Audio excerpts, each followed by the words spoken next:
We got to talk about this. Because the way Ben Shapiro been spinning the block on Trump is absolutely crazy. Like my guy, we got receipts. We seen the whole transformation from Trump is a disaster to Trump is the second coming of George Washington. If it helps you, Shapiro called this out before Trump flipped. Wait. And you knew the Democrats were going to use Charlottesville to its fullest effect. Of course they were. It was Trump's lowest moment of his presidency. Now, I know there are a lot of people who are trying on the right to engage in what I consider to be revisionist history about what President Trump said about Charlottesville. He did not say they were good. Now, what he did say is that there were good people on both sides of the marches in Charlottesville. This was simply not true. The people who were marching in Charlottesville around the statue, it was not a bunch of nice people who showed up to march. I hate Ben Shapiro. He has so many videos like this where before he was a total Trump writer, he was, by the way, he called it an insurrection the next day. He used that term without anybody in the left prompting him. He called it an insurrection. God, I hate this guy. With Richard Spencer, this thing was identified as a Unite the Right rally that was led by alt-right white supremacists. And when President Trump said this, it was a huge mistake. He knew it at the time. He apologized for it. Then he moved back in the other direction. I'm going to play you the full clip of President Trump talking about it. People are trying to say he meant there were people on both good people on both sides of the Confederate statue debate. If that's what he had said, I would have not only had no problem with it, I would have agreed with it. But that's not really what he said. What he said is there were good people marching, who specifically referring to that Friday night. So here's what the president said. You had a group on one side and you had a group, and it was a horrible thing to watch. I think there's blame on both sides, and I have no doubt about it, and you don't have any doubt about it either. And you had some very bad people in that group. But you also had people that were very fine people on both sides. You had people in that group that were there to protest the taking down of, to them, a very, very important statue and the renaming of a park from Robert E. Lee to another name. Okay, so that last comment, people are now taking that out of context on the right and suggesting that Trump was not talking about the protesters who showed up. He was talking about writ large Confederate statues. Okay, that is not accurate. Okay, that is just not what he said at the time. Like, I disagree with Ben a lot, but like, we need these conservatives back. You can still, I don't think you should vote for Trump at this time, but I would even handle it. All right, you can still be a Trump voter because you can't stomach voting for a Democrat or even abstain from voting, fine. But this is gone from the Republican Party. There's a reason this video is unlisted, okay? This is gone from the Republican Party. They cannot hold their own accountable ever. They can't do it. It's a cult. And so I'm loath to rewrite history in favor of President Trump, specifically because that, again, I want to read you the entire transcript. Okay, what he said. This is the entire transcript. I think there's blame on both sides. You look at both sides. I think there's blame objectively on both sides. I have no doubt about it. You don't have any doubt about it. If you reported it accurately, you would say the neo-Nazis started this thing. They showed up in Charlottesville. Excuse me. They didn't put themselves down as neo-Nazis. You had some very bad people in that group. You also had some very fine people on both sides. You had people in that group. Excuse me. I saw the same pictures as you did. You had people in that group that were there to protest the taking down of, to them, a very, very important statue and the renaming of a park from Robert E. Lee to another name. And then he moved on to his discussion of generalized statues and the taking down of those statues, an issue about which I largely agree with President Trump. But I'm not going to buy the rewriting of history just for partisan purposes. So that is not what President Trump said when he says find people on both sides. He was not specifically talking about the generalized debate, a proposition with which I agree. He was talking, he referred to the pictures of the violence. He talked specifically about the night that he was talking about. I've yet to identify the nice people who were marching with Richard Spencer that night. Okay, end of story. So that is a fair hit. It is also fair to note that the Democrats have then taken this and blown this up into President Trump. I'm so curious now. Do you think that we can find something in the past year or two where Ben Shapiro refers to how this is the biggest lie the Democrats have ever said?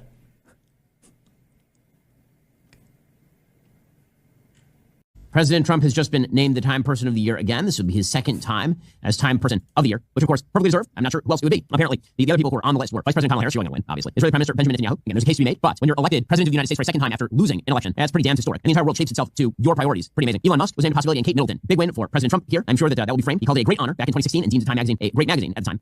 Already not going to answer that question, so let me get on to. Would you like to? I do have. Right into the Biden protest. Yesterday was a big. What the f*** is everyone so hostile?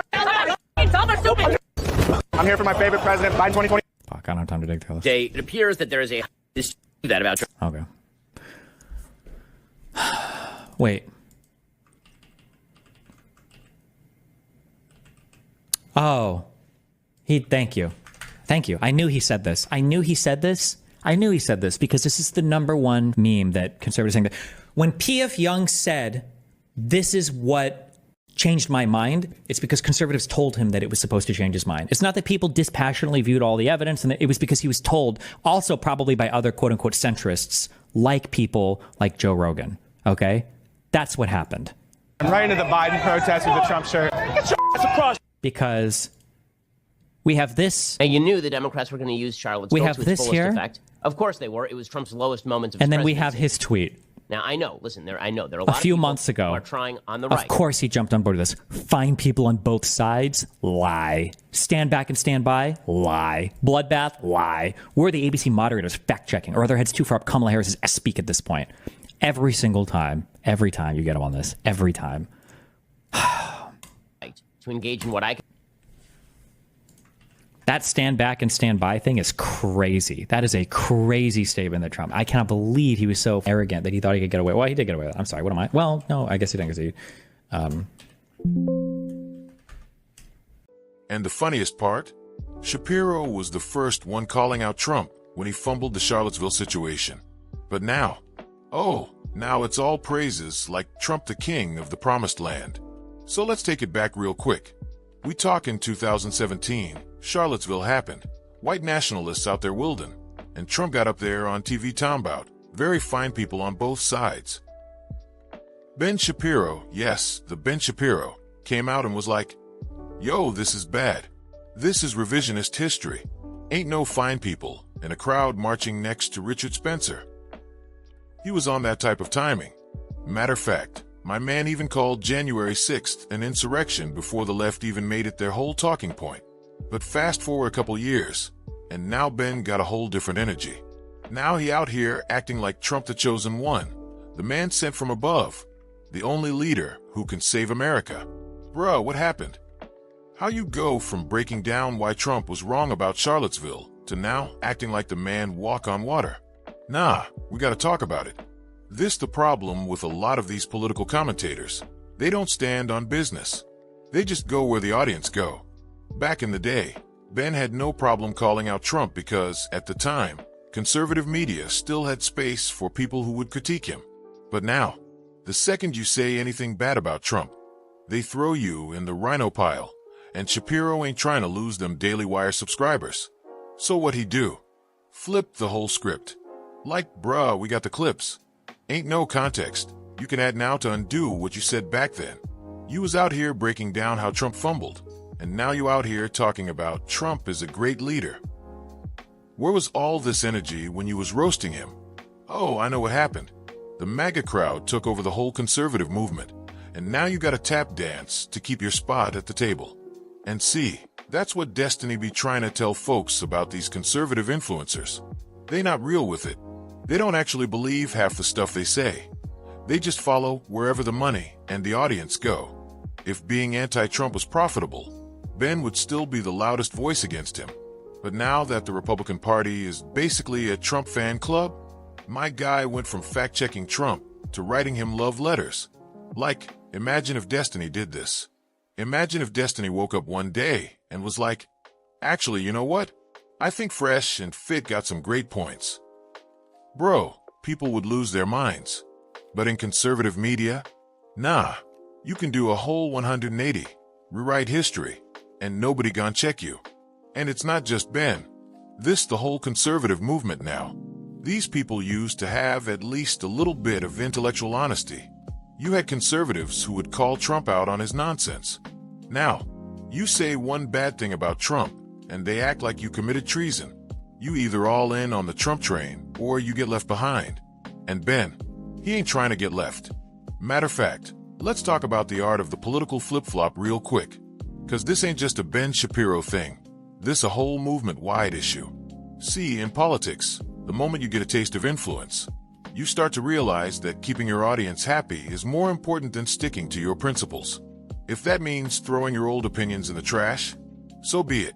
We've seen this play out over and over.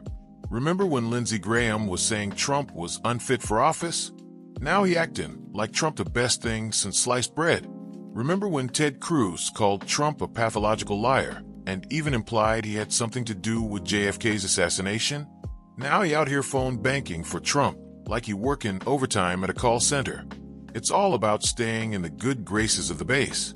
Because if you don't, if you step out of line even a little bit, they exile you. Look what happened to Liz Cheney. She was out here writing for conservative values her whole career. But the second she wasn't all in on Trump, out of there. GOP said, nah, we don't want you no more. And the thing is, people like Ben Shapiro know this. They saw what happened to people who tried to stand on principle. So they said, you know what? I'm not trying to be the next one out in the cold. And that's how you end up with Ben going from Trump is a disaster to Trump is a great leader. And bruh, this ain't even smart political strategy. Cause now, What happens if Trump actually loses in 2024? Now you done hitched your whole brand to a sinking ship. Where do you go from there? You can't go back to the principled conservative lane, cause you already threw all that out the window. You can't go full MAGA either, cause they'll never see you as one of them. You just stuck. This is why I respect people who at least stay consistent. I might not agree with everything Destiny say, but at least he don't be out here changing his whole worldview every time the political winds shift. That's rare these days. And before y'all say it, nah, this ain't just a conservative problem. Liberals do this too. Look at how many lefties switched up on Biden. They went from he's a racist segregationist who wrote the crime bill to he's the last hope for democracy. Like, bruh, which one is it? The reality is, politics is a game, and most of these people play it like it's WWE. It's not about truth, it's about winning the match. If that means rewriting history, then so be it. And yeah, I gotta give Ben the biggest side eye of all time for this one. If you was keeping it real, you'd admit that Trump was Wilden with that Charlottesville take. But instead, you gotta rewrite history and act like the left just blew it out of proportion. Nah, bruh, we remember what you said. You had it right the first time. And look, before I wrap this up, y'all already know what it is. If you rockin' with this type of content, hit that subscribe button on my YouTube channel. We break down all the madness, keep it real, and don't let nobody slide with this revisionist history nonsense. So tap in, hit that sub button, and let's keep calling out the foolishness. We out.